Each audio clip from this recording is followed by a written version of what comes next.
السلام عليكم ورحمة الله تعالى وبركاته. أعزائي الطلبة، مرحبا بكم اليوم في قناة اليوتيوب دكتور مرسي للعلوم. هي قناة يوتيوب تقدم كل ما هو علمي محض.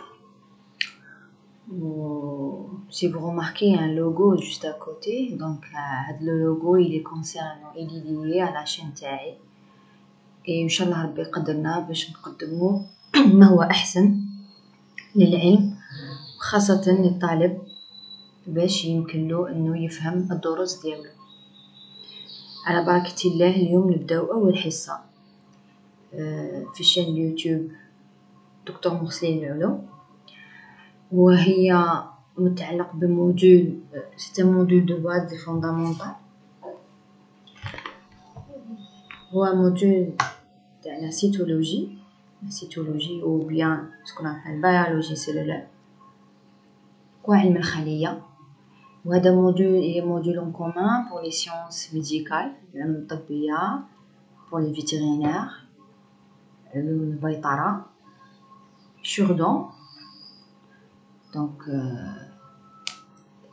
Cure-dents aussi la pharmacie، الصيدلة، طب الأسنان، la biologie donc اللي يدرسوا علوم البيولوجيا والعلوم الفلاحية أيضا pour le premier stade préparatoire تاع l'agroalimentaire aussi. Donc c'est un module de base كيما نقولوا l'histologie، نشوفوا l'histologie إن شاء الله، ونديروا l'embryologie وايضا نديروا zoologie، ومعنا ندخلوا شويه في تاع السبيسياليتي نحو ان شاء الله بالعقل. Donc il faudrait savoir ça, c'est le premier cours. هذه c'est une petite introduction par rapport à la chaîne ديالنا ان شاء الله باش يكون فيها في المستقبل ان شاء الله. C'est des perspectives. Alors concernant la biologie cellulaire ou bien la cytologie, nous allons voir un petit peu le premier cours اليوم هو متعلق بالبروغرام تاع كل يوم مش حنشوفوه وندرسوه. Donc nous allons commencer par des généralités sur la biologie cellulaire. Qu'est-ce que ça veut dire la biologie cellulaire? Qu'est-ce qui constitue la cellule? Donc nous allons voir la constitution chimique. Aussi le programme هذا fait l'étude de la cellule en général, les techniques, quelles sont les modalités d'étude de la cellule, qu'est-ce qui va nous faciliter l'étude de cette cellule, quels sont les moyens qu'on va utiliser pour étudier la cellule. Après on pourra un petit peu décrire toutes les méthodes, toute l'infrastructure de l'étude de la cellule. Dans ce cas-là, on pourra s'approfondir dans l'étude de la cellule et on pourra un petit peu décrire la membrane plasmique, qui est vraiment une membrane qui a là ce qu'on appelle des particularités et de communication très utiles pour la cellule. D'accord? Donc nous allons voir la composante de la membrane plasmique, de الغشاء, mais aussi de voir un petit peu tout ce qui relie le milieu intérieur et le milieu extérieur de la cellule. بعد ذلك نروحوا للهالوبلازم. Donc نشوفوا واش فيه الهالوبلازم. Le noyau, qu'est-ce qui compose le noyau? Le système endoromembranaire et le système de conversion d'énergie. À savoir, nous allons étudier les plastes qui existent, donc les plastes qui existent dans une cellule végétale qu'on ne trouve pas dans une cellule animale. Bien évidemment, مع الآخر نقراو la mitochondrie اللي هي عبارة عن source تاع طاقة. Donc la mitochondrie تنتج لنا l'ATP، الطاقة اللي تحتاجها الخلية في مختلف مراحل التطور ديالها. هذا c'est en général le programme de la cytologie, en général ce qui comporte. Concernant aujourd'hui, حنقراو le chapitre على la cellule. Ça veut dire que اليوم حنديرو une petite introduction à la cellule. نشوفو l'historique تاعها، donc l'historique de la biologie cellulaire، كيفاش هذا العلم هذا خرج وعرف كما نقولوا التطور. بعد نشوفو les généralités sur la cellule. Donc on va définir la cellule et qu'est-ce qui caractérise cette dernière. Par la suite, nous allons voir les cellules prokaryotes et les eucaryotes. Nous allons un petit peu parler du virus, c'est des eucaryotes, donc ما عندهمش علاقة مع هاد الزوج. où je vois la composante de la cellule et la classification de monde vivant en général. D'accord? Donc, grosso modo, je vais vous dire. Alors, l'objectif de le cours تاعنا اليوم هو أولاً connaître la théorie cellulaire et ses axiomes. Ça veut dire axiome هنايا ça veut dire les objectifs تاع la théorie cellulaire واش خرجنا منهم واش تبور من هاد la théorie cellulaire. Deuxième point تاع le cours تاعنا اليوم c'est de comprendre le principe de la biologie cellulaire. وشنو هو البرانسيب تاعو يعني علاش ندرسو علم الخلية لماذا وليتيليتي تاعها. OK. Alors, on va commencer. Premier point, c'est l'historique de la biologie cellulaire. Pour voir un petit peu l'historique de la biologie cellulaire, on a plusieurs auteurs et ils ont pu développer ou bien découvrir la présence de la cellule. Le premier auteur, il a fait des observations sur les tissus végétaux, sur du liège. Du liège, un peu comme le liège, c'est quoi? عندنا شجرة هي تاع الliège, le chien liège. Donc l'auteur en question qui est Hock en 1665 عاش بين الفترة 1635 و 1703. في 1665 روبرت هوك دا des observations على le liège الشجرة هذه دا le liège وبدا يشوف des observations على des microscopes rudimentaires. واش معناتها rudimentaire؟ ça veut dire primitif ماشي متطور بزاف. Qu'est-ce qu'il a remarqué Hock? Il a remarqué qu'il y a une juxtaposition des boîtes. Donc à l'époque ما كانش le terme cellule موجود. Hock chef des juxtapositions, ça veut dire qu'il y a des boîtes كما تقولوا وحده فوق الاخرى. هذه واش معناتها juxtaposition auquel il donne le nom de cellule. Les boîtes هادوما اللي شافهم وحده مترصه على الاخرى سماها des cellules en 1665 par Robert Hooke. هنا عندكم une photo على le microscope qui a été utilisé par le dernier. Et sur votre gauche, vous avez une coupe où il a pu voir un petit peu des cellules mortes du liège.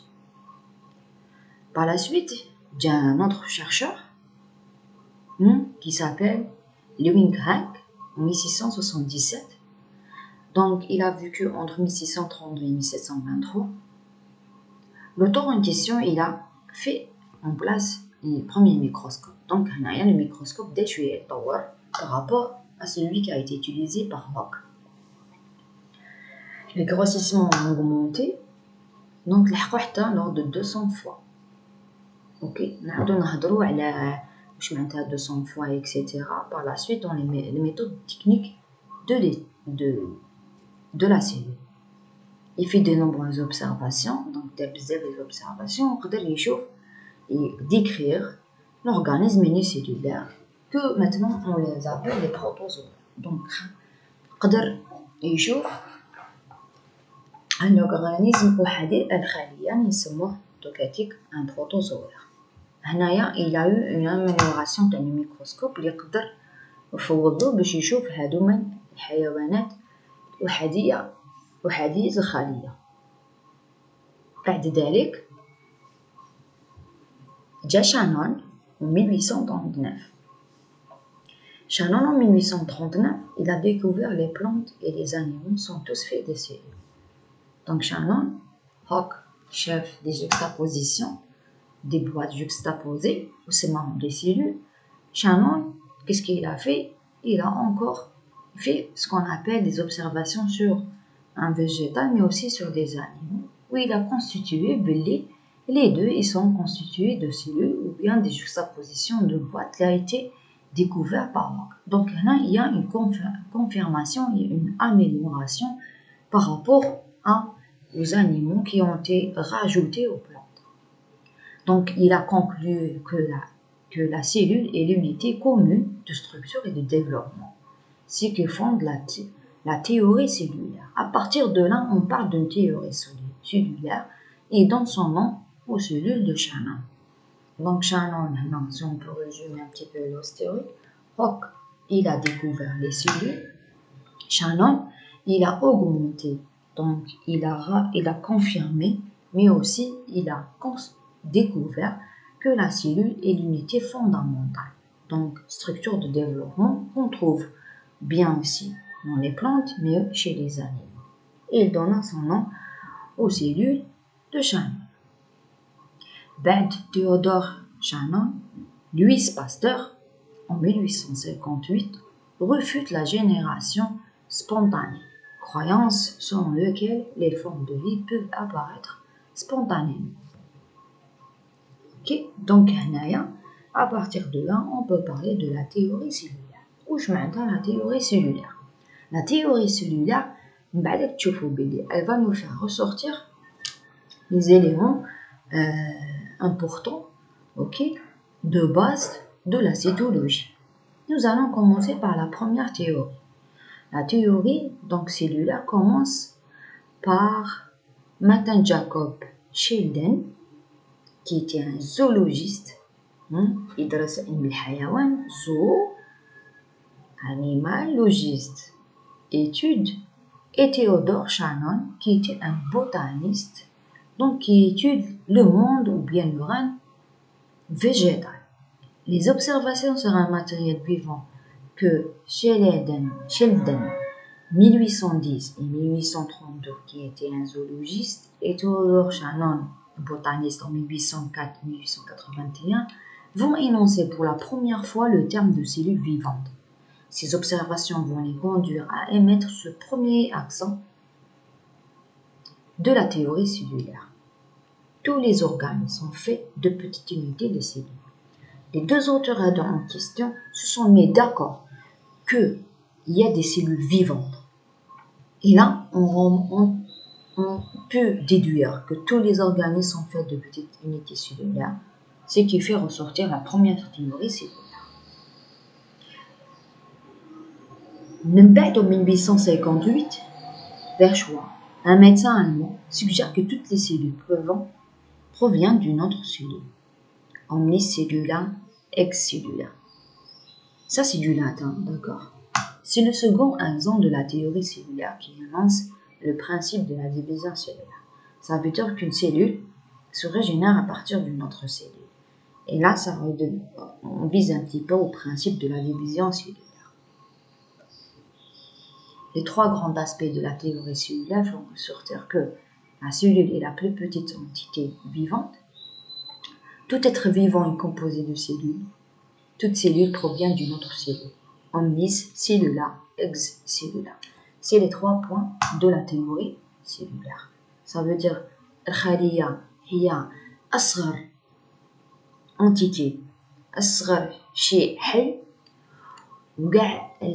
Toutes les êtres vivants sont composés de cellules. Ça veut dire que جميع الكائنات الحية متكونة من خلايا. Toute cellule provient d'une autre cellule. هنايا معناتها كاين la division cellulaire. كل الخلايا l'origine تاعها خلية، وهذا جاي من الانقسام الخلوي للخلية اللي تقدر تمد لنا من خلية واحدة عدة خلايا.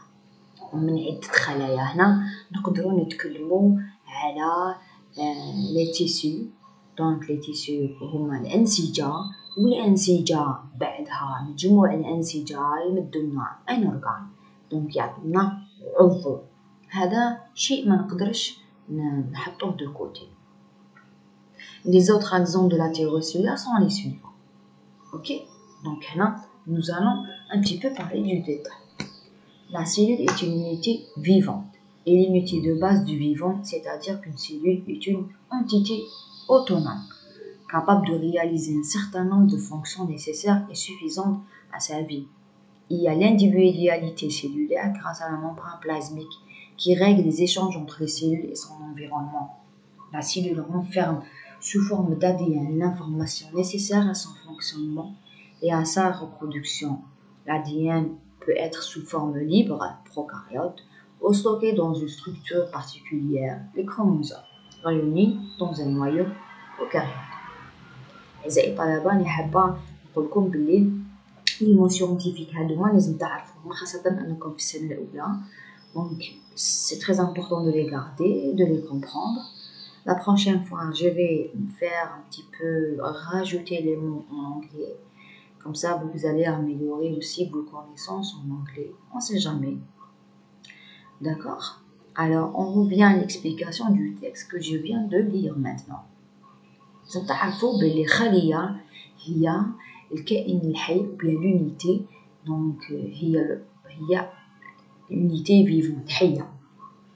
هذه l'unité c'est la base du vivant. Donc هي القاعدة تاع الكائنات الحية. الخلية هي القاعدة تاع الكائنات الحية. C'est-à-dire que la cellule est une entité autonome. Autonome واش معناتها؟ معناتها هي الخلية قادرة تقوم بعدة وظائف. autonome ça veut dire تقوم بالوظائف الحيوية نتاعها بذاتها.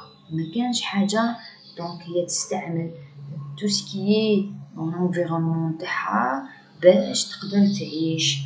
capable de réaliser un certain nombre de fonctions, les fonctions. Donc الخلية تقدر تقوم بوظائف معينة اللي تكون محتاجتها باش تعيش. L'individualité cellulaire grâce à la membrane plasmique. Donc الخلية عندها الغشاء نتاعها البلازمي اللي يساعدها باش تكون individuelle باش تعيش individuellement باش تكون وحدها ماشي dépendante تكون indépendante. D'accord? Grâce aux règles des échanges entre la cellule et son environnement. Ça veut dire هاد la membrane plasmique الغشاء البلازمي ويسهل الخلية التفاعلات وأيضا الانتقال من الوسط الداخلي والخارجي. Donc les molécules vont circuler من الوسطين سواء يكون من الخارجي نحو داخل الخلية أو من داخل الخلية نحو خارج الخلية. لازم تعرفوا أيضا أن الخلية الداخل عندها l'ADN اللي قريتوه نورمالمون تعرفوه. l'ADN c'est quoi? C'est des acides nucléiques donc qui vont former la molécule d'ADN. وهذه l'ADN يكون داخل عنده معلومات c'est l'information. donc هذه المعلومات seront nécessaires à son fonctionnement. تحتاج الخلية هذه المعلومات الجينية باش تكون هناك la reproduction ولا كما نقولوا التزاوج. donc انتقال المعلومات الجينية في الADN يكون موجود داخل النوايو داخل النواة. الADN موجود داخل النواة داكوغ ويحمل الADN المعلومة الجينية اللي تكون محفوظة داخل النواة وتكون داخل الخلية. والADN والمعلومات الجينية تكون مهمة لما يكون la reproduction pour la transmission bien sûr de tout matériel génétique etc. Alors le dernier point concernant la théorie هذه l'ADN peut être sous forme libre. donc dans l'ADN يكون sous forme libre معناتها ما يكونش داخل النواة وهذوما نسموهم les prokaryotes. donc pro c'est sans caryote c'est noyau.